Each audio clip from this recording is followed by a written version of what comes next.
నాకు ఈ మధ్య వినబడుతున్నారు కాబట్టి మీ కొడుకులకు నాకు చెప్పాల్సిన బాధ్యత నాది మీ అందరికి. ఇప్పుడు ఇక్కడ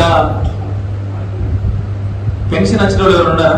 పెన్షన్ బీడీ పెన్షన్ కానీ పెద్ద మనుషుల పెన్షన్ కానీ ఒకసారి చేస్తున్నామా? చాలా మంది ఉన్నారు. Very good. అంటే దగ్గర మీకు 9-10 ఏళ్ళు కేసీఆర్ వచ్చినప్పటి నుంచి వస్తున్నాయి పెన్షన్.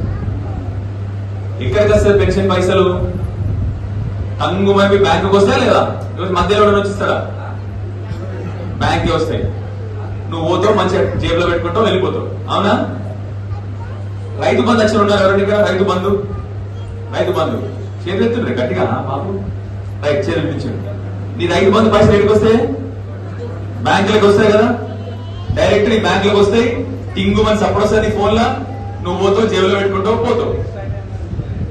కళ్యాణ లక్ష్మి వచ్చిన వాళ్ళు ఎవరండి ఇక్కడ? కళ్యాణ లక్ష్మి చెక్ వచ్చిన వాళ్ళు ఉన్నారు ఎవరన్నా? కళ్యాణ లక్ష్మి వచ్చింది కదా బేట? నీకు చెక్ వచ్చింది, నీ బ్యాంకింగ్ వచ్చింది కదా బేట? వచ్చింది, పోయినావు, పైసలు తీసుకున్నావు, అయిపోయింది.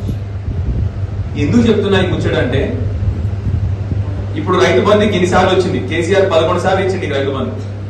ఎవరికైనా రూపాయలు ఇచ్చినావు? ఇయలే కదా. రూపాయి అవసరం రాలేదు. ఎందుకు? డైరెక్ట్ ఇది బ్యాంక్ లోకి వచ్చింది. మా అమ్మలకు 10 సంవత్సరాలు పెన్షన్ వచ్చింది. ఎవరికైనా పోయి అప్లికేషన్ పెట్టుకొని చేయి దాకినావు ఎవరికన్నా? లేదు. ఎవరికైనా రూపాయి ఇవ్వాల్సి వచ్చిందా? లేదు. అది కేసీఆర్ గారు చేసిన గొప్ప పని. ఎవరికి అర్థం కాలేదు. కేసీఆర్ ఏం చేసిండు? మధ్యలో ఒక మంచి వస్తే మళ్ళీ చేయి చాపుతారని డైరెక్ట్ నీ బ్యాంకు వేయడం మొదలు పెట్టిండు. ఏది ఇచ్చినా నీ బ్యాంకుకు రావాలి, మధ్యలో ఎవరు రావద్దు. ఈ మధ్య నాకు షికాయత్ వస్తుంది మళ్ళీ. ఇందిరం మిల్లుకు ఒక రేట్ అట, దాని పేరు ఇంకోటి మన రేషన్ కార్డుకు ఒక రేట్ అట. మీ కొడుకుని దండం పెట్టి కోరుతా ఉన్నా, ఇది రానియకండి. ఎవరికి రూపాయి ఇవ్వాల్సిన అవసరం లేదు. అర్థమైందా? అది మన హక్కు, మీకు ధర్మంగా వచ్చేది. మీకు రూపాయి ఎవడని అడిగితే, ఎవడైనా రూపాయి అడిగినా ఈ ముచ్చట మంచిగా రోగం ఉండదు మన ఇంట్లో. రోగల్ బండి ఉందా అందరి లేదా? ఇంకా తీసేసారు, గ్రైండర్ పెట్టారు అందరూ. రోగల్ బండి ఉన్నది కదా, ఆ రోగల్ బండి తీసి మన తల మీద కొట్టి నా పేరు చెప్పుర్రి, నేనే స్టేషన్ జైలుకి నేను పోతా, నా పేరు చెప్పుర్రి. అర్థమైందా చెప్పి మీకు? మీ కొడుకులకే చెప్తున్నా, దేనికి ఎవరికి రూపాయి ఇవ్వాల్సిన అవసరం లేదు. బాగా ఈ మధ్య తమాషా అయిపోయింది అందరికి. కేసీఆర్ కింది కొరకే ఆ రోజు ఏం చేసినా డైరెక్ట్ నీ బ్యాంకులకు వచ్చినట్టు చూసుకున్నాడు. తెలుసు ఆయనకి లంగతనాలు లంగముచ్చట్లు ఉంటాయని చెప్పి తెలుసు ఆయనకి. అందుకొరకే ఏం చేసినా ప్రజలకు డైరెక్ట్ ఇవ్వాలి.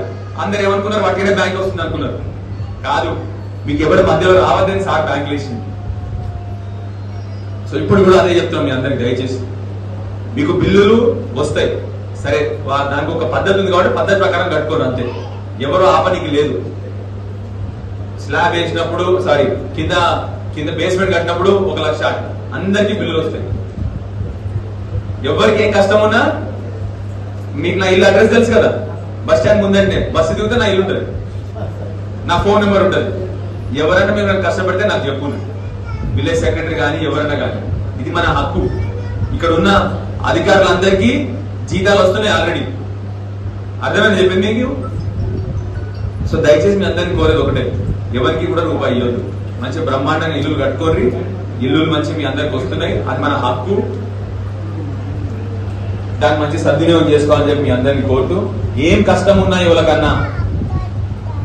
కొందరు ఎంత నవ్వుతున్నారు అంటే వాళ్ళకు కూడా ఫోన్ వచ్చినట్టుంది, నాకు 5-10 వేలు కావాలని చెప్పేసి. మీకు దండం పెట్టి చెప్తున్నా, మీ అందరికీ ఎవరికి రూపాయి ఇచ్చేది లేదు. అర్థమైందా?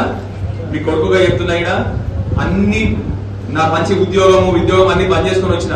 ఎందుకు? మంచి రాజకీయాలు ఉండాలి, రాజకీయాలు క్లీన్ గా ఉండాలి, మంచిగా ఉండాలి అని చెప్పి వచ్చిన. ఇక గవే నడుస్తే ఎట్లా? అర్థమైంది చెప్పి మీకు. అందుకొరకే మార్పు రావాలి, ఎప్పుడో ఒకసారి మార్పు రావాలి. ఎవరికి రూపాయి ఇవ్వాల్సిన అవసరం లేదు. మీ దండం పెట్టి కోరుతా ఉన్నా, మీ కొడుకులా కోరుతా ఉన్నా. కాబట్టి ఏం కష్టం వచ్చినా నాకు చెప్పుండ్రి, నేను వస్తాను కావాలంటే. కానీ మీరు మాత్రం ఎవరికి తలంచాల్సిన అవసరం లేదు, ఎవరికి భయపడాల్సిన అవసరం లేదు. సరేనా? జై తెలంగాణ.